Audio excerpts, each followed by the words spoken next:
Hello friends, तो आज हम बात करने वाले सुहाग रात पे। तभी हम शुरू करते हैं कहानी को। तो कहानी ये है कि आपकी पहली रात की रोमांटिक कहानी है।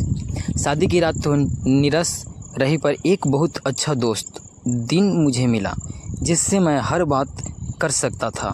शादी की रात निराश मतलब बस उस प्रेम का प्रदर्शन हुआ जिसका शरीर द्वारा एक दूसरे से संपर्क होता है, बल्कि सही में दो दिलों का मिलन हुआ। खूब बाजे तो कि हमने साथ में उसे धीरे धीरे खूब छेड़ा भी। हंसते हुए रहे, मुस्कुराते रहे और फिर एक दूसरे की आंखें में देखते हुए नींद आ गई। शादी की रात जागे हुए काटने के बाद शादी की पूरी रात तो पार्टी और हवन अग्नि फेरे ही होते रहे।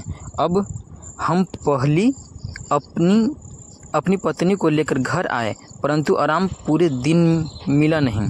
घर में आए हुए मेहमान की आवभाग और कई रस्में निभाते रह गए।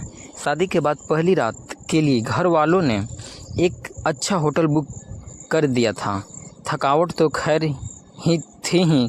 रात में 8 बजे ही खाना खाकर भाभियों और बहनों की छेड़खानी के साथ हम होटल के कमरे में पहुंच गए। हम दोनों कमरे में अकेले पहुंचे। वैसे बता दें कि शादी में पूर्व हमारी कोई विशेष बात नहीं हुई थी। शादी से पूर्व जिस दिन लड़की से मिला मैं और बस थोड़ा बहुत बात कर जानकर शादी के लिए हाँ कह दिया था। और पहला अवसर भी था कि हम दोनों अकेले रहने वाले थे और साथ में वो हमारा एक दूसरे को जानने का भी पहला अवसर था। मेरी पत्नी उस दिन बहुत शर्मीली लगती थी। कुछ रस्में, कुछ खेल हुए थे परिवार के मध्यम हम दोनों के बीच। उनमें हर बार मेरी ही जीत हुई थी।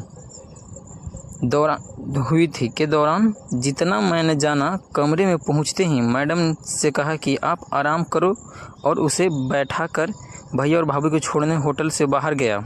करीब 5 से 10 मिनट बाद कमरे पर आया तो देखा कि मैडम बिस्तर पर बैठी हुई फ़ोन पर बात कर रही थी। मेरे आते ही आवाज़ मेरी पत्नी की बहुत हल्की हो गई। मैं थोड़ा महसूस कर सकता था कि पत्नी थोड़ी सहमी हुई है। बिस्तर पर पूरी तरफ बैठ गई और घर से लाए एक बैग को टटोलने लगी। तभी अचानक से देखा कि पत्नी जी बिस्तर से उठकर मेरे सामने आई। मैंने खड़े होकर पूछा, क्या हुआ? तब देवी जी ने मुझे झुककर मेरे पैरों को छू लिया और खड़ी हो गई। मैं कुछ कहता कि उससे नीचे पड़ा बैग जल्दी से उठाकर साइड में रखकर उसमें घर से दिए सामान को निकालने लगी। पानी की बोतल, थर्मस, ग्लास निकाला और पूछा कि आप पानी पियोगे? मैं भी थोड़ा रोमांटिक होकर कहा कि पानी नहीं, अभी तो कुछ और ही पीना है। उसके हाथ और उसके आंखों की हरकत बता रही थी कि वो थोड़ी और शर्मा गए।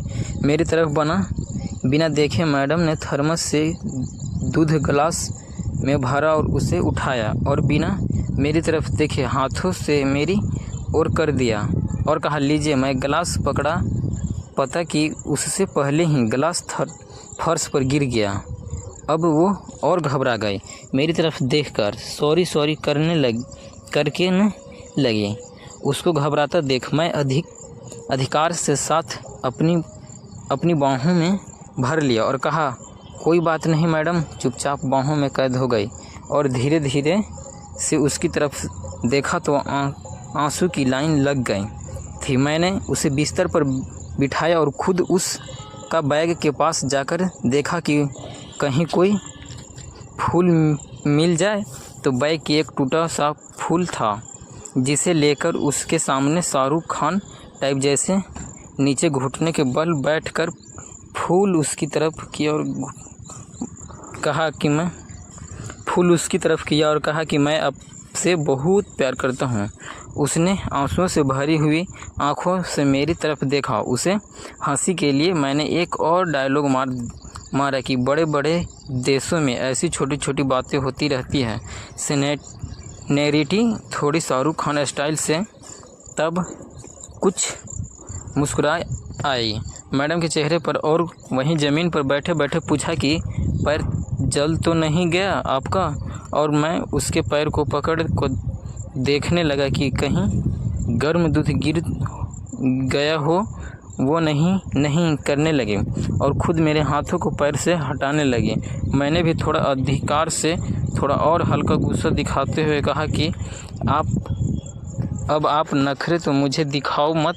अब आप मेरी पत्नी हो, मेरी जिम्मेदारी हो, मुझे आपका ध्यान रखना है, तो मुझे अपना काम करने दो। देखो कहीं पैर पर जल गया हो।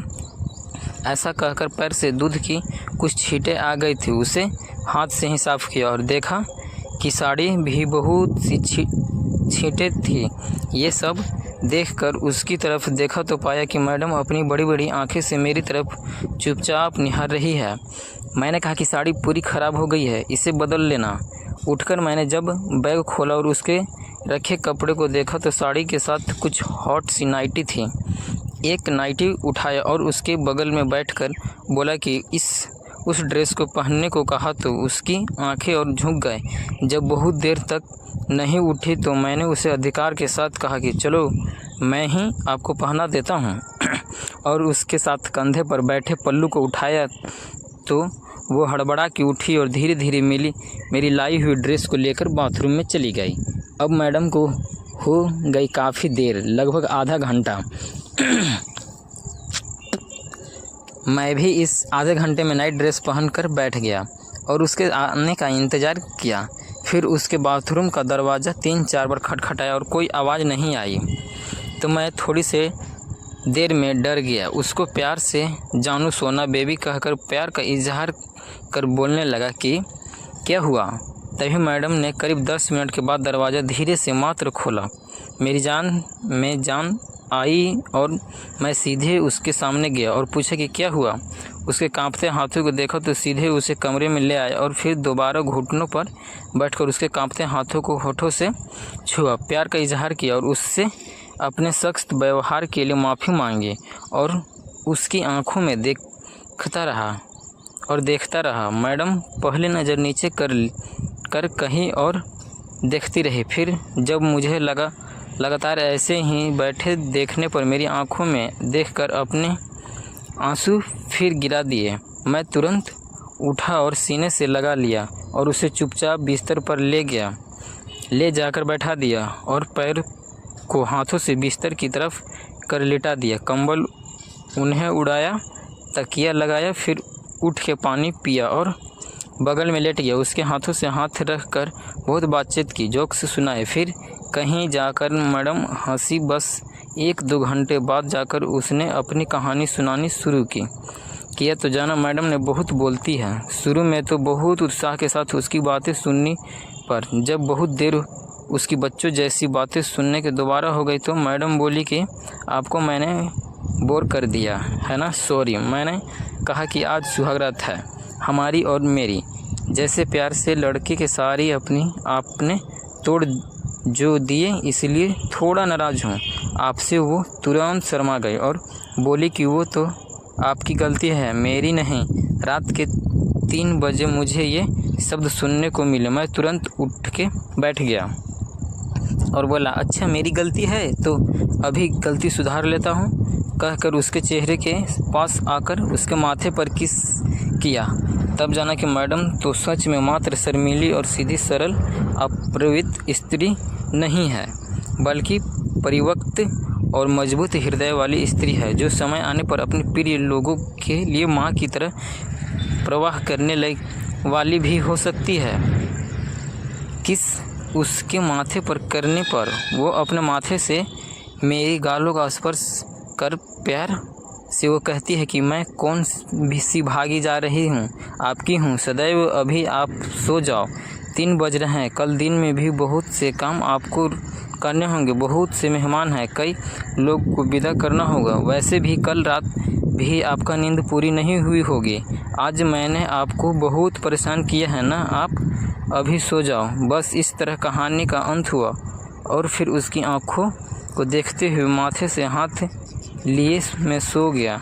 बस ये रात बहुत रोमांटिक न होते हुए भी कल दिलचस्प नहीं थी, जिससे 2 लोग एक अच्छे दोस्त बन गए और ज़िंदगी में आई हुई बहुत सी खूबसूरत रातें और दिनों को भी आधार बन गया। तो इसी कहानी के साथ आप समझ सकते हैं कि फर्स्ट नाइट में क्या होता है। तो फिर मिलते हैं किसी नेक्स्ट वीडियो के साथ, तब तक के लिए बाय।